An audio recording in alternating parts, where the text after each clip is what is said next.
24/7. 330 tons of aircraft floating on a cushion of air. But in 15 seconds, it'll touch down and be brought to a stop.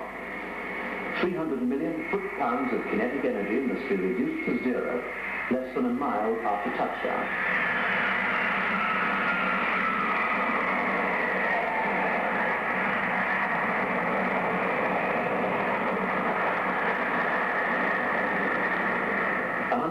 Knots to be reduced to walking pace.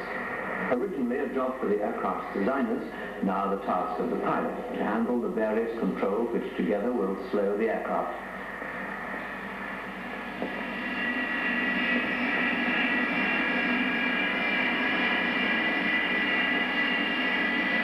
The aircraft, the crew, the 450 passengers are brought safely to a stop.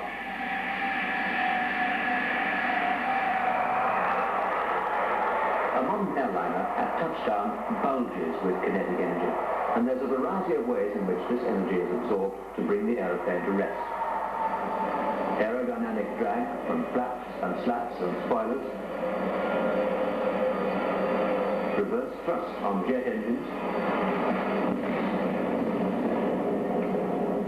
reverse pitch on piston and turboprops, tyre rolling drag, and brakes.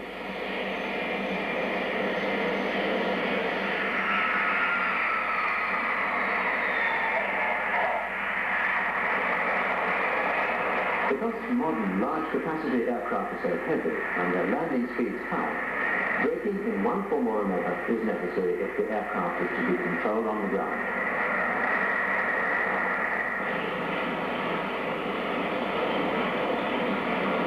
Back in the 30s, the DC-3 operated easily on hastily prepared runways. With a low landing speed and plenty of aerodynamic drag, stopping the aircraft was relatively simple. But for the new breed of smaller jets which operate more and more internal services from little more than jungle airstrips, efficient brakes are essential. Higher landing speeds and heavier aircraft are a product of aircraft development. One byproduct is the ever-increasing burden on tyres, wheels and brakes. At touchdown, in a modern jet airliner, some energy is absorbed by aerodynamic drag, but this loses its effectiveness as the speed reduces. Reverse thrust comes in to slow the aeroplane further, but the greater part of the energy has to be absorbed by the brakes. As soon as the brakes are applied, the energy is converted into heat, which is conducted from the brake rubbing surfaces to the heat sink. Some of this heat spreads to the wheel and to the tyre beads. Even the largest drum brake couldn't hope to stop a modern airliner. It would distort with excessive heat. In 1946, Dunlop introduced the simple organic pad disc brake, which helped cooling. The twin disc provided more braking capacity, and more important, the principle of the multi-plate disc brake was born. The series of pads on the multi-plate disc brake enlarged the braking surface, and the introduction of ceramic and sintered iron pads increased the temperature range over which the brake will work. And as they're good conductors of heat, they add to the overall capacity of the heat sink. The modern disc brake provides an even larger brake surface to complement the higher landing speeds and greater aircraft weight, and can survive much higher temperatures without distortion.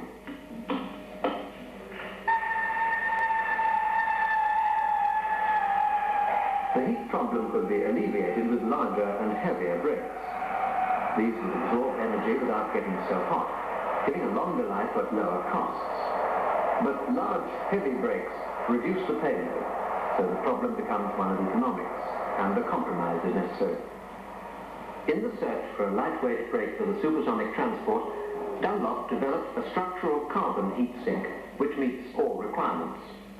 The stator and rotor are complete discs of carbon.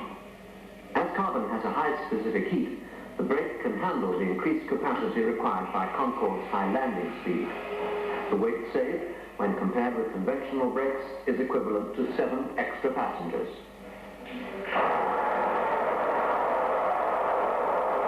The The first Dunlop carbon brake was introduced into world airline service in 1973 on the Super VC-10. Today, Dunlop manufacture the complete wheel, tyre and carbon brake assembly for Concord.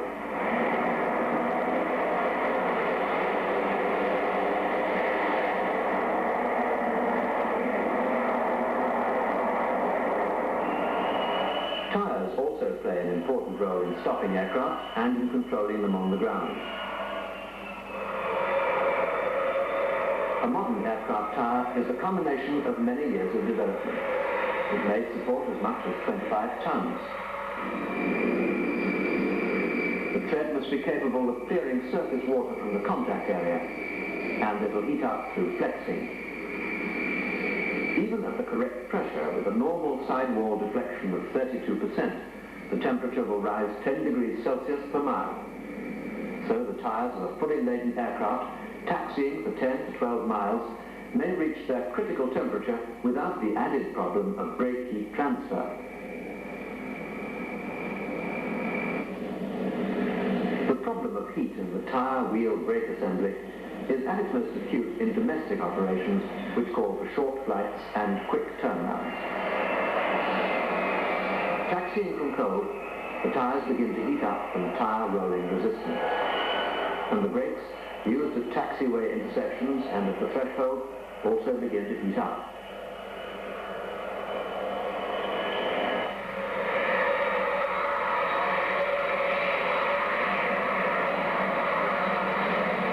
After takeoff, the landing gear retracts into its bay, and because of the lack of air circulation, can only cool slowly.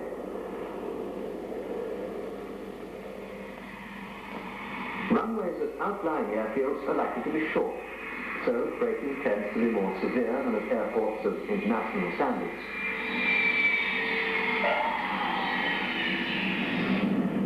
The first landing of the round trip. The ambient temperature is now higher. The brakes heat up immediately they're applied, and this heat begins to transfer through the wheels to the already warm tyres.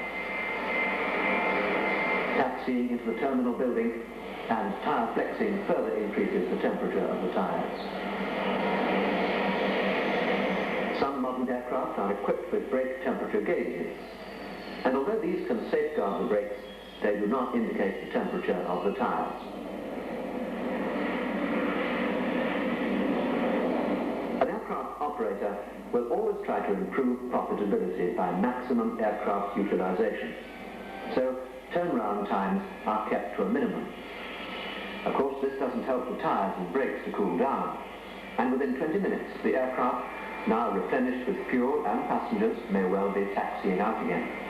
Tyres flexing, occasional braking, and in some parts of the world, at exhaustingly high ambient temperatures.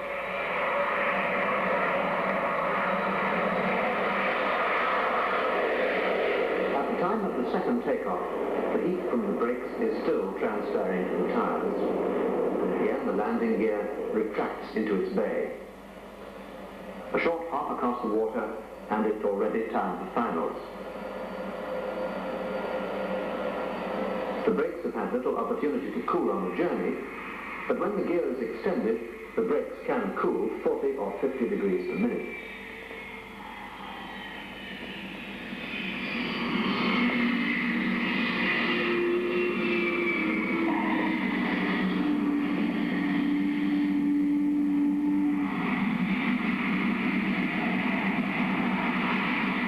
Landing of the round trip, the ambient temperature is now higher. The brakes are applied and another rapid increase in temperature. The aeroplane taxis in for its second stop. Another turnaround, another destination to reach, and as the aeroplane begins its third takeoff run, the brake heat is still transferring to the tyres.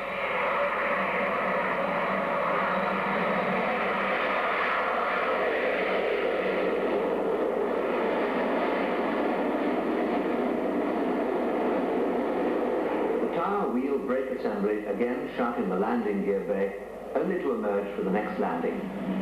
Then, if the captain has to turn off at the first intersection, he'll have to brake a bit harder. Another rapid temperature rise.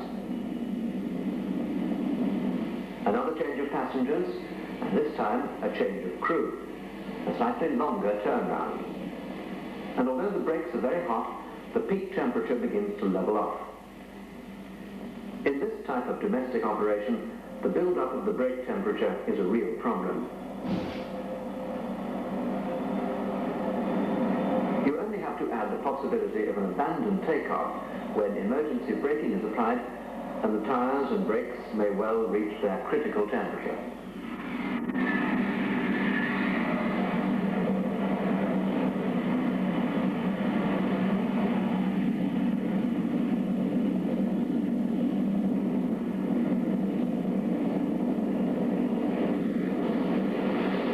After a rejected takeoff, the aircraft should be kept moving because the brakes may seize, resulting in a blocked runway. If an overheated brake does seize, this is what happens to the pads. The overheating also causes sticky tyre beads, which indicate the probability of heat degradation of the tyre structure. It is important to remember that the brake wear rate is proportional to speed and increases with temperature. But with carefully planned operations and skilled pilots who avoid the use of brakes at high speed and riding the brakes while taxiing, the heat input into brakes and tyres is limited and time is allowed for heat dissipation. As we've already seen, the cumulative heat build-up in repeated takeoffs and landings can be minimized quite simply by flying with the gear extended. The brakes will cool by 40 or 50 degrees for every minute of flight in this condition. But this might incur penalties in increased fuel burn. Brake heat transfer is also reduced when brake cooling fans are fitted, as in the Trident range of aircraft.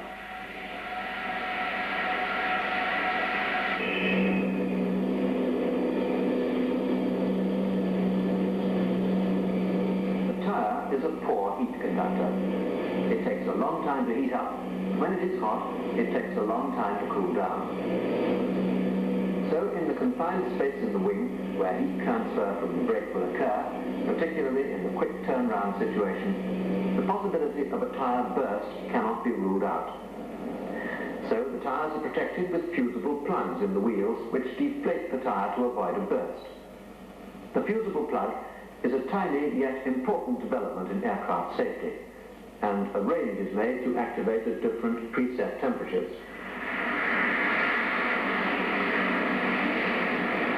Whenever a fusible plug blows, which will normally be after a severe RTO, and when an aircraft is landed or taxied with one tyre of a pair fully deflated, then the companion tyre will have been severely overloaded, and both tyres must be scrapped.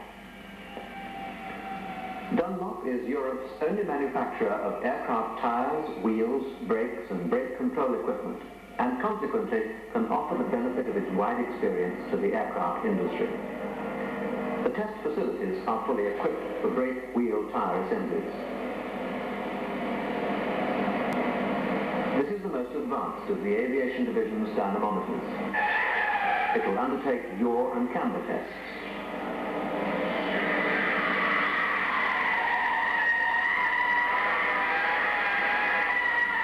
The machine is also capable of simulating and repeating the complete sequence of an aircraft sortie automatically over a wide range of ambient temperatures. After taxiing out to the end of the runway, the fully laden aircraft takes off.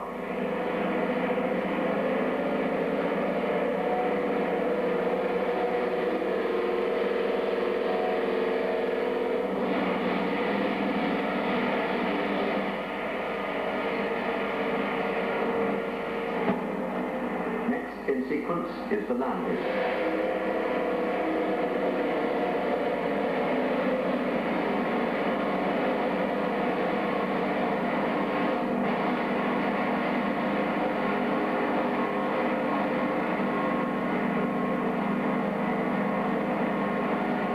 The aircraft taxis and comes to a halt. This example of an extreme case of a rejected takeoff is carried out for qualification purposes on a fully worn brake at maximum speed and weight.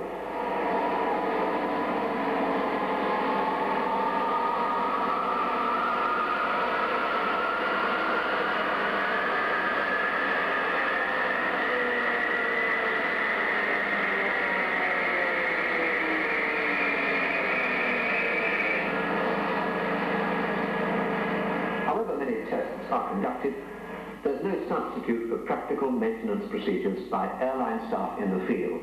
The maintenance engineer will make a thorough inspection of the tyres, wheels and brakes during stops, taking particular note of the amount of wear left as shown by the brake wear indicator pins.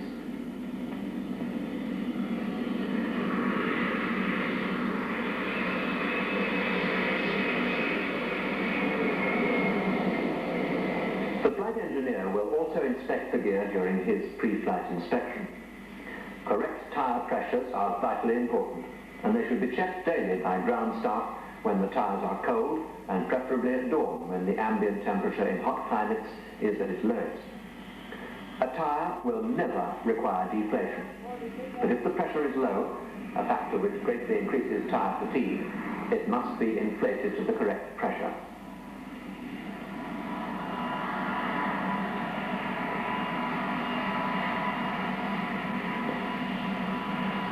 The condition of the tyres should also be checked. Maintenance staff should be on a constant lookout for worn or damaged tyres. It's not the captain's job to find the faulty tyre.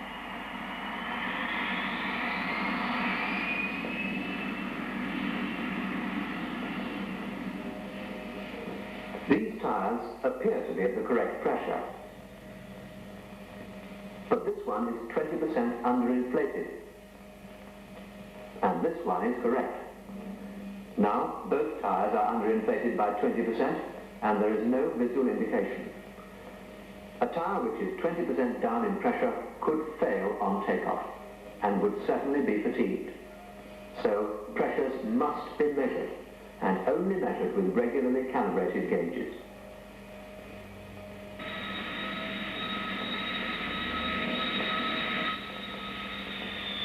Many smaller capacity aircraft are still operating from gravel runways. And although the aeroplane and tyres are designed to operate in these special conditions, there is a greater chance of splits and cuts in the tyres. So regular inspections are particularly important. On heavy modern aircraft which only operate on paved surfaces, it only needs one stone of the right shape to penetrate a tyre. So the apron, taxiways and runways must be kept completely clear of debris.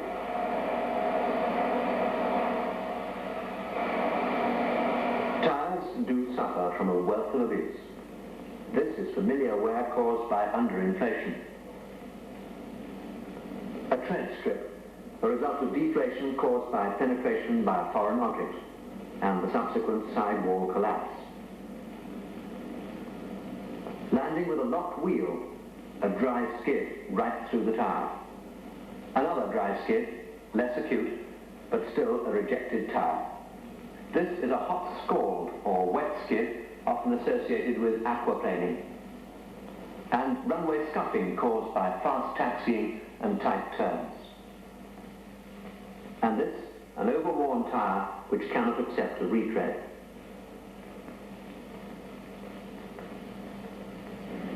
Even the best maintained tyre will not last forever, and it's the maintenance engineer who judges the need for a change.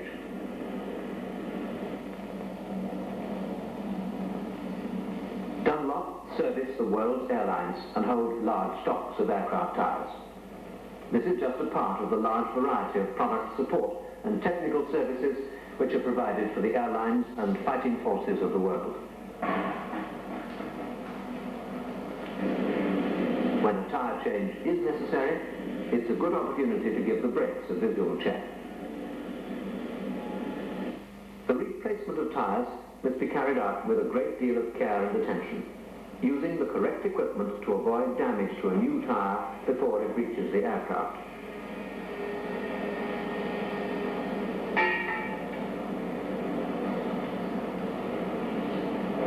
The wheels must be checked for corrosion and hairline cracks at every tyre change, using ultrasonic or eddy current techniques.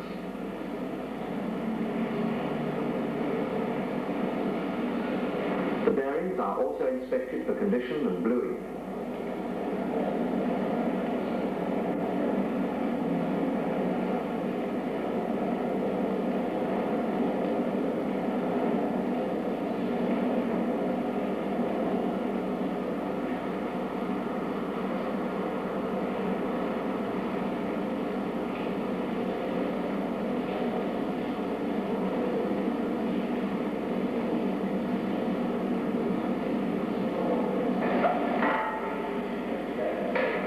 For safety reasons, new tyres are first inflated in safety cages.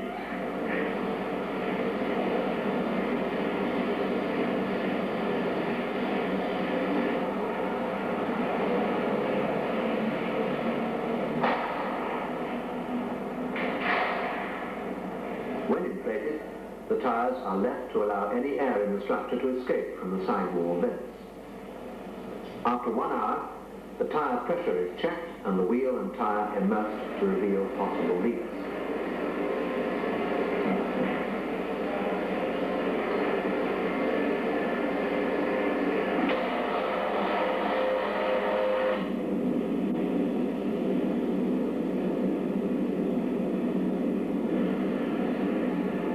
The wheel and new tyre have been assembled with care and must be fitted with the same care.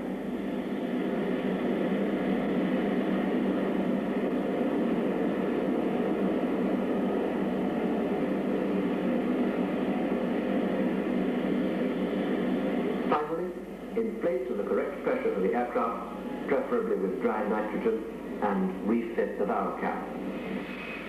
This demonstration shows what can happen to a tyre which has been subjected to overinflation, repeated brake heat, excessive taxiing, foreign objects, or general neglect.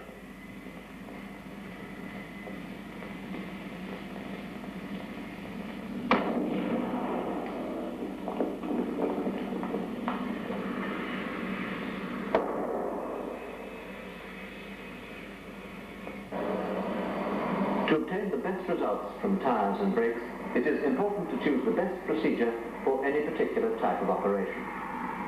There are arguments for and against lowering the landing gear early on short-haul operations in order to land with cool brakes. There are arguments for and against the use of reverse thrust, owing to the additional fuel burn and the added engine heat cycle. There are arguments for and against using the whole of the runway. A quick turn-off reduces block times and therefore the cost per flight hour, but it increases the cost of brakes. There are landing and taxiing techniques which will provide the best life for brakes and tyres. Riding of brakes, using them to control ground taxi speeds without reducing engine thrust, is especially severe on brake and tyre wear. Tight turns during taxiing severely stress the tyres and wheels.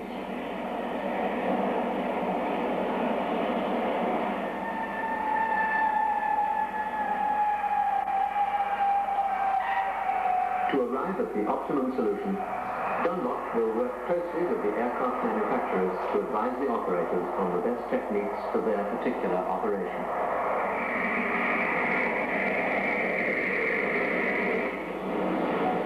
The captain is in control of a very sophisticated piece of machinery. The careful and disciplined use of tyres and brakes will increase even further the safety margins of the aircraft when it's time to stop again.